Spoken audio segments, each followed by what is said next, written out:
ماضی میں چین اور روس کے تعلقات کس طرح کے تھے؟ چین اور روس کے درمیان فاصلے قربتوں میں کیسے بدلے؟ السلام علیکم، آپ دیکھ رہے ہیں نیوز ڈیلی۔ آج ہم آپ کو چین اور روس کے تعلقات کے بارے میں بتائیں گے۔ حال ہی میں چینی صدر نے روس کا دورہ کیا ہے۔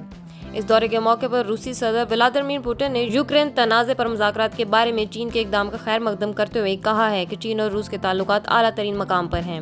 غیر ملکی خبر رساں ایجنسی AFP کے مطابق چینی صدر شی جن پنگ اور روسی صدر ولادیمیر پوٹن نے اپنے اتحاد کی مضبوطی کو سراہا ہے، جہاں چینی رہنما بین الاقوامی طور پر تنہائی کا شکار روسی صدر سے ملاقات کے لیے ماسکو روانہ ہوئے۔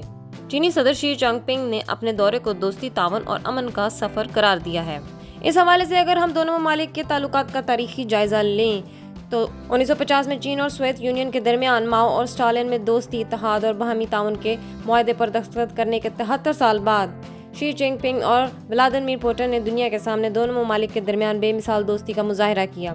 لیکن دونوں ممالک نظریاتی اختلافات، دوریاں، مفاہمت اور مسلح تصادم کا طویل سفر طے کر کے یہاں تک پہنچے ہیں۔ ان دونوں ملکوں کی تاریخ طویل اور کئی واقعات سے بھری پڑی ہے۔ کئی دہائیوں تک سوویت یونین اور چین کمیونزم کے دو عظیم قطب تھے، جو اصولوں کی اپنی اپنی تشریحات اور اپنے عالمی اثر و رسوخ پر کئی بار آمنے سامنے آئے۔ لیکن سن 1950 کی دہائی کے ابتدائی برسوں میں دونوں ممالک کے درمیان بہتر تعلقات تھے۔ چینی خانہ جنگی، جو 1927 سے 1936 تک جاری رہی اور 1945 سے 1949 تک دوبارہ شروع ہوئی، نے قوم پرستوں اور کمیونسٹوں کو دنیا کی سب سے زیادہ آبادی والے ملک پر کنٹرول کے لیے لڑتے ہوئے دیکھا۔ سر جنگ کے پس منظر کے ساتھ یہ حیران کن نہیں کہ چین کی خانہ جنگی میں امریکہ اور سوویت یونین نے کس طرف کا انتخاب کیا۔ BBC کی ایک رپورٹ کے مطابق چیانگ کائی شیک کی سیاسی جماعت کو امریکہ سے مالی مدد اور ہتھیار ملے۔ امریکہ نے اپنے 50,000 فوجیوں کو بعض اسٹریٹجک مقامات کی حفاظت کے لیے بھیجا تھا۔ اسی دوران ماؤ زیدونگ کی چینی کمیونسٹ پارٹی کو سوویت روس کی حمایت حاصل تھی۔ کمیونسٹ پارٹی قوم پرستوں کو تائیوان کے جزیرے تک دھکیلنے میں کامیاب ہو گئی۔ سن 1949 میں ماؤ نے جمہوریہ چین کا اعلان کیا۔ سوویت یونین کے وزیر اعظم اسٹالن کے لیے کمیونسٹ چین امریکہ کے اثر و رسوخ کا مقابلہ کرنے اور ایشیا میں سوشلسٹ بلاک کو وسعت دینے کے لیے صحیح پارٹنر تھا۔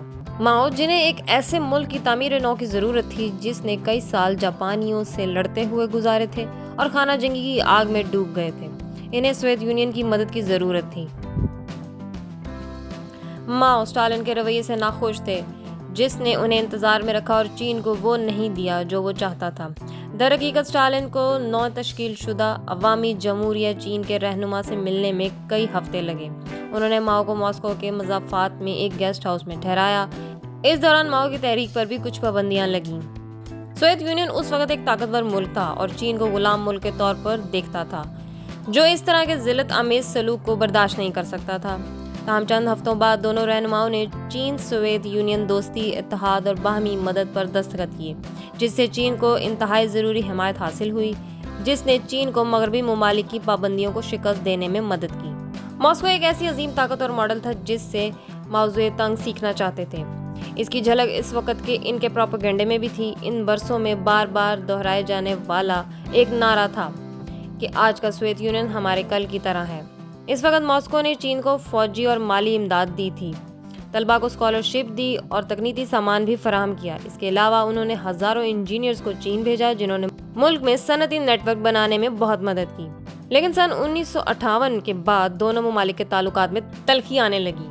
باہمی عدم اعتماد نے دونوں ممالک کے درمیان سرحد پر کئی جھڑپوں کو جنم دیا اور 1969 میں یہ جھڑپیں دونوں ممالک کے درمیان سب سے بڑے مسلح تصادم پر ختم ہوئیں۔ یہ تصادم زن باؤ جزیرے کے ایک چھوٹے سے دریا پر ہوا، جس کی سرحد دونوں ممالک سے ملتی ہے۔ چینی فوجیوں نے سوویت یونین پر حملہ کرنے کی کوئی واضح وجہ نہیں بتائی۔ سوویت یونین کو اس حملے کی توقع نہیں تھی اور نہ ہی اس نے سوچا تھا کہ اسی سال اگست کے مہینے تک ملک کے دوسرے کنارے یعنی شنگچانگ کی سرحد کے ساتھ ایک نیا تنازع کھڑا ہو جائے گا۔ اس کے بعد چین کی ذہنیت میں تبدیلی آئی۔ چین نے تیسرے محاذ کی پالیسی شروع کی، جس میں امریکہ کے ساتھ ساتھ سوویت یونین کے جوہری حملے کے خلاف اپنا دفاع کرنا شامل تھا۔ لیکن یہ حکمت عملی زیادہ دیر نہیں چل سکی۔ چین نے محسوس کیا کہ بیک وقت دو سپر پاورز سے نمٹنا ناممکن ہے۔ جیسا کہ امریکی پولیٹیشین ولیم ہرسٹ بتاتے ہیں کہ چین نے سوویت یونین کے خلاف امریکہ کے ساتھ صف بندی کرنا مناسب سمجھا، جس نے یقیناً 1970 اور 1980 کی دہائیوں میں سوویت یونین کے ساتھ تعلقات کو بہتر بنانے میں مدد نہیں کی۔